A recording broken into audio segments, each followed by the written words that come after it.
एक दिन की बात है, ठाकुर जी की बाल लीला इतनी सुंदर है। एक दिन दशरथ जी महाराज भोजन कर रहे थे। उनका स्वभाव था कि वे भगवान श्री रामचंद्र जी को बुला लेते थे, अपनी गोद में बैठा लेते थे, इसके बाद ही प्रसाद पाते थे।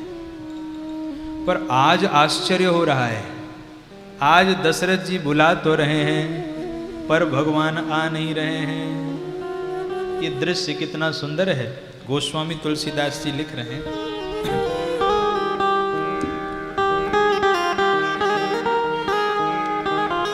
भोजन करत बोल जब राजा, भोजन करत बोले जब राजा, नहीं आवत तजबाल समाजा, नहीं आए बाल समाजा, कौशल्या जब बोलन जाई, कौशल्या जब बोलन जाई, ठुमुक ठुमुक प्रभु चलहि पराई, ठुमक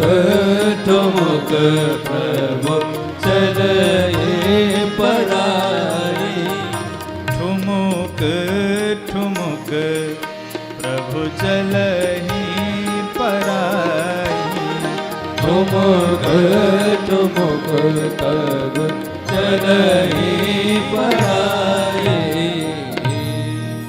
आनंद देखिए महाराज, भोजन करत बोल जब राजा। दशरथ जी महाराज बुला रहे हैं पर आज भगवान राम आ नहीं रहे हैं। भोजन करत बोल जब राजा और नहीं आवत तजबाल समाजा। तो दशरथ जी महाराज ने कहा कौशल्या जी से कि देवी तुम ही पकड़ के ले आओ, आज राम मेरे कहने से तो आने से रहा। कौशल्या अम्बा भगवान को पकड़ने गई और जैसे ही कौशल्या अम्बा को भगवान रामभद्र ने देखा सो भगवान ठुमुक ठुमुक करते हुए भाग चले। गोस्वामी जी ने कहा कि निगम नेति शिव अंत न पावा, पर ताहि धरे जननी हठ धावा। वेद भी जिनका पार नहीं पाते, भगवान शिव के ध्यान में जो नहीं आते, वे वही परब्रह्म आज अपनी मां को देख करके भाग रहे हैं। दौड़ करके कौशल्या अम्बा गई।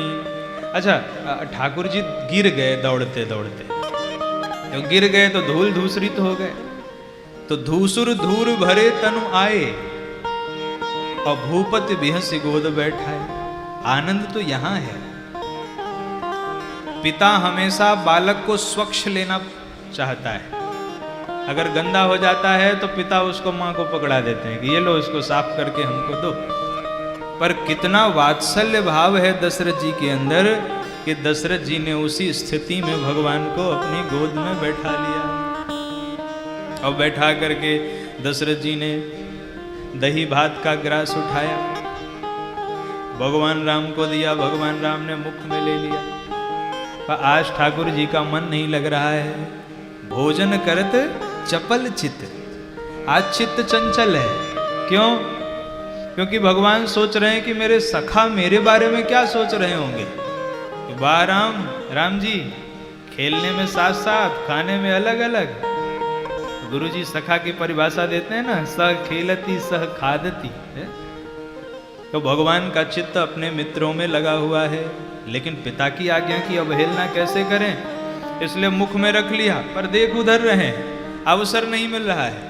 और इतने में दशरथ जी ने स्वयं के पाने के लिए ग्रास उठाया तो राम जी को मिल गया नीचे से मौका, और भगवान ऐसे करके नीचे गिरे और गोल गोल घूमे।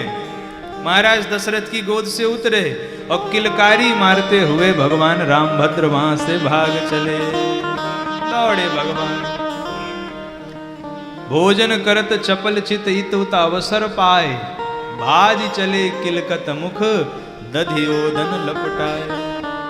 किसी ने ठाकुर जी से पूछा, सरकार पाते भी हो, दबाते भी हो और मुख में लपटाते भी हो, ये तीन काम क्यों? कहा पा तो इसलिए लिया कि पिताजी की आज्ञा थी, मुख में लगाया है क्योंकि मेरा एक परम भक्त है जो मेरी जूठन ही पाता है। कागभूषुंड जी महाराज, जूठन परे अजिरे वो सोई उठाई कर खाऊं। तो मुट्ठी में क्यों दबाया है? आपको किस बात की कमी है? बोले कमी नहीं है, ये अपने सखाओं के लिए लेके जा रहा हूं। कि अगर सखा हमसे ये कहें कि वाह प्रभु अकेले अकेले पाए, तो मुट्ठी खोल के दिखा दूंगा, नहीं नहीं तुम्हारे लिए भी लेके आया हूं। ऐसा भगवान का स्वभाव है बचपन से ही। भगवान सबके बारे में सोचते हैं, अपने बारे में नहीं, सबके बारे में जो सोचे। कैसा उदार और बचपन की बात है ये बड़े होने की बात नहीं है, ये बचपन की बात है। सुंदर प्रभु की बाल लीलाएं हो रही हैं। भगवान गुरु ग्रह गए और अल्प काल में ही सब विद्याएं भगवान के पास आ गई। भगवान का नियम है, प्रातः काल उठते हैं, प्रातः काल उठ के माता पिता और गुरु के चरणों में प्रणाम करते हैं। ये चौपाई हम सभी लोग गाएं। प्रातः काल उठ के रघुनाथा, प्रातः काल उठ के रघुनाथा, मातु पिता गुरु नावहि माता, मात पिता गुरु नावहि माता, मातु पिता गुरु नावहि माता, मात पिता गुरु नावहि माता, गुरु नावहि माता, गुरु नावहि माता। भगवान प्रातः काल उठते हैं, अपने माता पिता और गुरुजनों के चरणों में प्रणाम करते हैं। कैसा सुंदर ठाकुर जी का नियम है। तब उठते ही ईश वंदना, पहले का नियम कितना सुंदर था। ये पहले का मतलब कोई युगों की बात नहीं है। 10-20 साल पहले तक, जब तक ये मोबाइल इंटरनेट की सुविधाएं नहीं थी, तब तक की भी बात हम लोग अपने ही पूर्वजों को हमने देखा है। और आज भी जो हमारे बड़े बुजुर्ग हैं वो इसका अक्षरशः पालन करते हैं। पहले का समय कैसा था? तब उठते ही ईश वंदना है, और अब करते हैं फिल्मी गान। बोलो भाई सही कि नहीं? होता प्रातः काल हवन तब, और जब पश्चिमी सभ्यता आई तो बोले अब बीड़ी सिगरेट का पान, कि धुआं ही उड़ाना है। पहले के लोग हवन से धुआं उड़ाते थे जो वातावरण को शुद्ध करता था, और अब लोग बीड़ी सिगरेट का पान करते हैं। तब करते थे हो पवित्र नित गीता रामायण का पाठ, और अब अखबार पठन बन गया दिनचर्या का पहला ठाठ।